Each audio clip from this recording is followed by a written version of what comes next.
Alright guys, Murph's here, and today I want to talk about the 45 ACP, or Automatic Colt Pistol cartridge. I want to go over some of its history, technical data, turn that into some contextual data, and do a little bit of comparison before it's all said and done.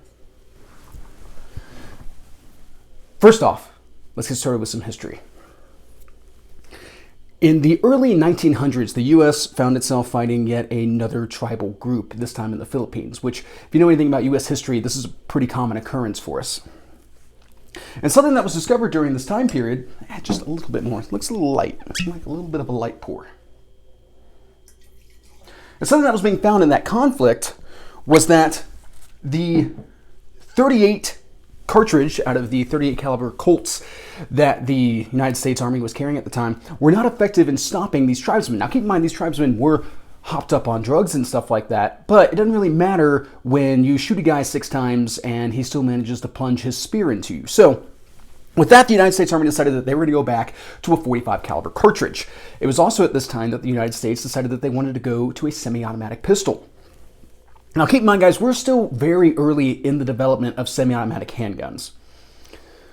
And I would not necessarily call a lot of the examples that are available at the time powerful. Probably the most powerful off the top of my head would be like the 7.63 Mauser out of the C96 broom handle. But there was research being done in the direction of making more potent cartridges. In 1904, John Moses Browning was already working on a 41 caliber cartridge for a semi-automatic pistol. And he decided, now with this new requirement from the Army, to just expand it a little bit more.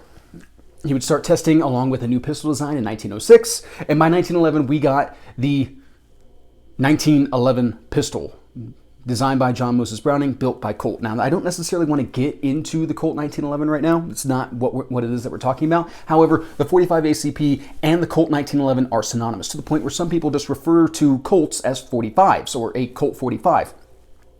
Which is a little misleading because the Peacemaker was also produced in 45, just 45 Colt instead of ACP, but that's colloquialism for you.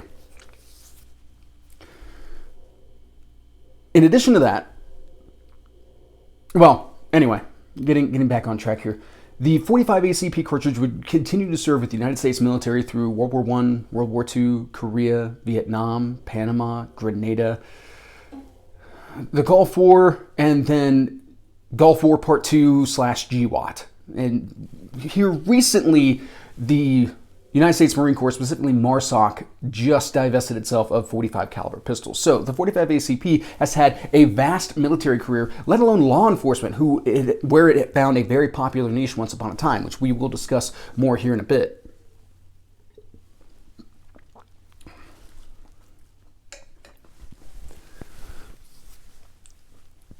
Now, that might seem like a really fast breakdown on history, but this cartridge just kind of hit a point of proliferation and use that you don't have to get into the nitty-gritty on it. It was just so ubiquitous for so long. A lot of our partner nations in different conflicts also adopted the 45 because it was easy to get the ammunition from us. But really, the 45 seems to be an almost American innovation. There's not a lot of other countries that have really spent a lot of time developing guns for the 45 ACP like America has. So that pretty much covers our history portion. Why don't we go ahead and get into the technical portion of this, starting off with a little bit of cartridge or size association. On the left is the 9mm, in the middle is the 45 ACP, and to the right is the 380. Now, the 45 ACP has a kind of blunted nose.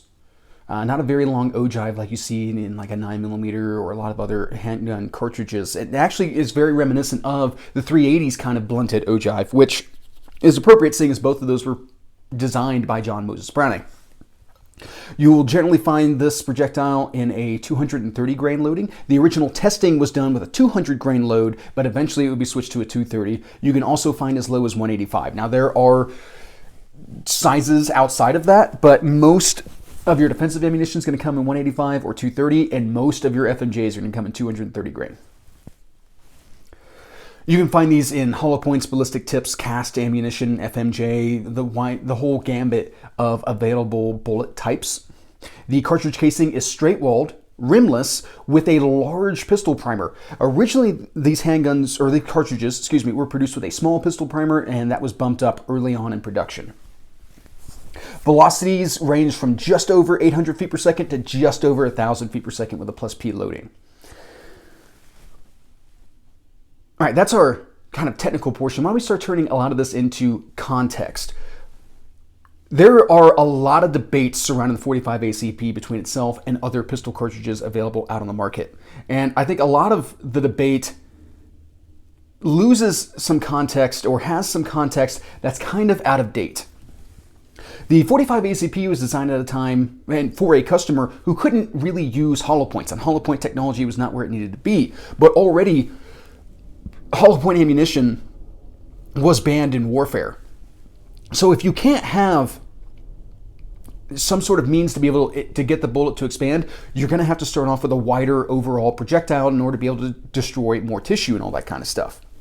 And this held true through the entire, last century, up until the early 2000s, when bullet technology started to advance, where you started to get better bonding between the jacket and the core and all that kind of stuff, to where you would have actual effective expansion on hollow points.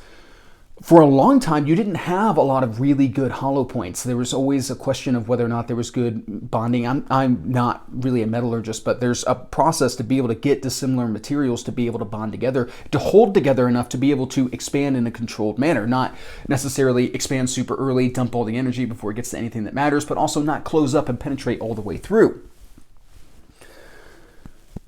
So with that, it was very easy for a lot of law enforcement agencies and stuff like that to step back to the 45 ACP, so that way, even if the bullet didn't expand, they were still disrupting more tissue. That's no longer the case. That's no longer a relevant way to think about things in the current environment. And it actually brings us into some interesting operational aspects of the 45. Now, of course, there are effective, I've heard this argument before. Well, if 9mm got the advantage of, modern metallurgy, then so did these other cartridges. But when you remove the lack of reliability and hollow points, the other aspects of the cartridge start to become more prevalent, start to become the things that you start to look at. So when it comes to things like capacity, size of the handgun, ability to be able to deal with recoil, all those types of things, those start to become more important once you've satisfied the requirement to be able to have good ballistics. Now, what are good ballistics in this case? I talk about this every handgun cartridge video. The FBI set the standards in their testing with penetration between 12 and 18 inches in ballistics gelatin with 1.5 times expansion through 4 layers of denim. The denim is there in order to try to choke up the projectile because people wear clothing, and how a projectile deals with clothing and stuff like that is going to be an important aspect in how it overall functions and acts and all that kind of stuff.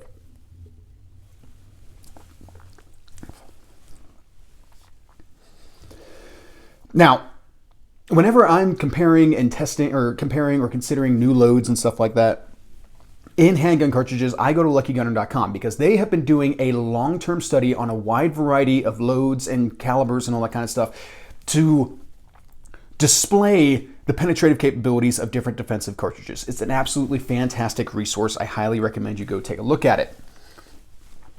Their testing I found to be a little odd. So as much as, yes, absolutely, there are fantastic performing 45s out there, when looking for expansion and penetration, the 45 has a weird relationship, at least from what it is that they found. They do 5-shot groups and stuff like that to show you the expansion on each one of those bullets. It seemed that there wasn't really a middle ground with the 45 ACP. There were some loads that did not adequately penetrate, and there were some loads that got towards the higher end of penetration, but not a lot in the middle. And there was a lot of stuff that clogged and over-penetrated. That was happening quite frequently. There was a lot of really bad expansion from a lot of the loads that they tested. Now, they haven't tested every load that's available out of the market, but they have tested quite a few, and I find their findings to be very interesting, to say the least.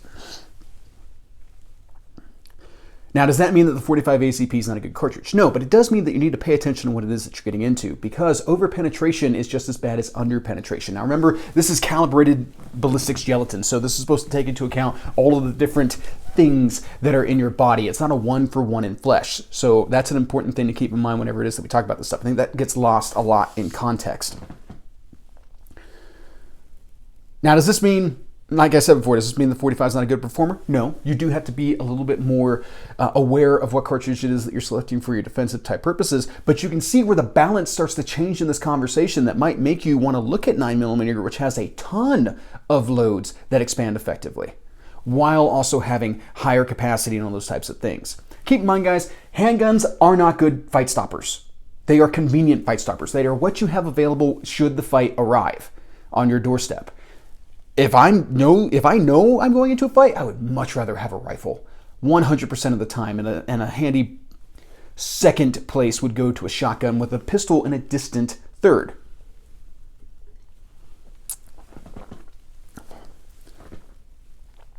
Now, one of the things that I think really holds the 45 ACP back is the fact that it's a fairly low pressure cartridge, which is good from the standpoint of you're not going to have your gun break down prematurely or anything like that, which is something that you might run into like the 40 Smith & Wesson. There was a lot of early issue with early 40 Smith & Wessons cracking frames and all those types of things because the 40 is a pretty high pressure round.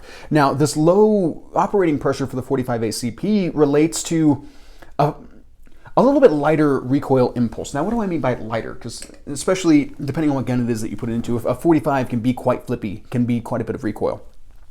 But if you put it into an appropriate size, like duty-sized handgun, I would characterize the 45 ACP's recoil to be more like a sharp shove instead of like a punch to the face, where the 40 Smith & Wesson has a tendency to be very snappy. It's not uncontrollable, but it does have a tendency to be snappy. 45, maybe a little bit less so. It's still kind of, it's there, you're going to feel it, but it's not necessarily like painful or anything along those lines until you shrink the overall package. You start going with smaller compact handguns, the 45 ACP can wind up becoming quite a handful. And also aren't that small. So take like a Glock 36, for example. That is the smallest 45 caliber Glock out on the market. It is still much larger than a Glock 42, yet holds the same amount of ammunition. So if I'm sitting there and I'm looking at these two options and I'm needing a deep carry option, which is the only reason I would look at these to begin with, I would go with the Glock 42 over a Glock 36. It's going to conceal that much more easily. If it's better in a pocket holster, or if I'm carrying inside the waistband, it's just going to work better for my situation. You run into the same thing where something like a Glock 30 is actually pretty comparable in size to a Glock 19. That's supposed to be a subcompact design, the Glock 30, and well, at least it was the smallest Glock that you could get. And it's pretty tiny in comparison to, say, like a Glock 21 or something along those lines, but it's much bigger than a Glock 26 and should not be clocking in so close to a Glock 19. That's some of the dynamics that you have to look to with these guns, or with these guns and their cartridges and all those types of things. It's not a simple thing of like, well, this number is bigger, therefore it must be better. Really, if anything, the 45 ACP hasn't changed a lot in the last 100 years because of its low operating pressures, which means that it hasn't really gotten to diversify as much. You're pretty much stuck with whatever it is that you have out of a 45 ACP. Now, it does work, but that is what has given the 9mm and a lot of other cartridges so much more flexibility at the end of the day.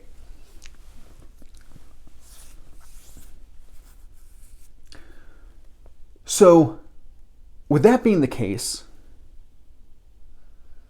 what is it that we're going to compare the 45 ACP to today, Murph? And that is going to be the 45 Gap. Now, for those of you who don't know, Glock developed its own 45 caliber pistol, or 45 caliber round for its own model of pistol, which is a shortened 45 ACP, pushing a 200 grain projectile with small pistol primers. This was meant to be able to accurately reflect the ballistic capabilities of the 45 ACP in a smaller package. The issue with 45 is that it's fat cartridges and large frames, so it may not necessarily fit everyone's hand very well. But you might have somebody with smaller hands who still wants a 45 and wants it available in like a full-size handgun and all that kind of stuff. This is where the 45 Gap comes in. And actually, the Glock 37, 38, and 39 run on their own frames. because of this, and they are a little bit smaller than the Glock 21 and all that kind of stuff. How do these two cartridges compare? Velocity-wise, ballistically, and all that kind of stuff, the 45 gap is a pretty good representation of the 45 ACP. I've only ever shot a 45 gap one time. And I've got to tell you, it didn't necessarily blow my skirt up or anything along those lines. There was nothing that it did that I thought was 100% better than a 45 ACP. And I have kind of medium-sized hands. A 45 fits in my hands okay, especially like a double stack or something along those lines. It fits in my hands okay. I don't know if I would necessarily flock to the 45 gap, especially because in this case, the 45 gap never really caught on. So ammunition is actually pretty hard to find for it, let alone the guns. And really only Glock and XD were ever, Springfield Armory XDs were ever produced in the 45 gap. So you don't really have a lot of options out there as opposed to the 45 ACP, where anywhere that sells ammunition sells 45 ACP. So for comparison's sake, it's really not even necessarily a discussion of ballistics or anything along those lines. The cartridges are effectively the same. It's more of a discussion of the practicality of being able to feed them that comes into play here.